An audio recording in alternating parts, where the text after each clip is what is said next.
So the culmination of all of this, of the opening thing that don't store up treasure for yourself on earth, uh, but rather seek the treasures of heaven, store up treasure in heaven, of uh, the lamp of the body is the eye, so be generous rather than miserly, of uh, the the notion of being unworried about material things. All of this has been leading to the culmination, which happens in 633, and then its reiteration in a different way in 634.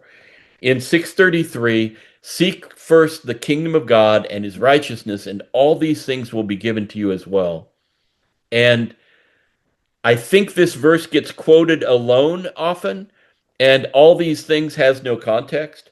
But here you and I know exactly what all these things are. They're the material matters of the world. And he's reiterating trust in God for the things that you are worrying so much about. So this gets quoted out of context a lot, and it's not terrible. If you don't know what these things are, it's still a good idea to seek first the kingdom of God.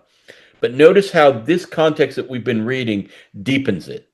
So that a memory verse that gets abstracted often is at home here in the birds of the air and the lilies of the field and the trust in God's provision that Jesus is putting forth. So we're going to kind of have the last verse of this chapter, which by the way is the only one that isn't parallel in Luke. Don't worry about tomorrow. As a result of all this, don't worry about tomorrow, for tomorrow will bring worries of its own. Today's trouble is enough for today. And all of this brings us back to Bob Marley and Bobby McFerrin. And it brings us back to Jesus's lovely call to a life that is not fettered by a constant anxiety about what we have or what we need or what we chase.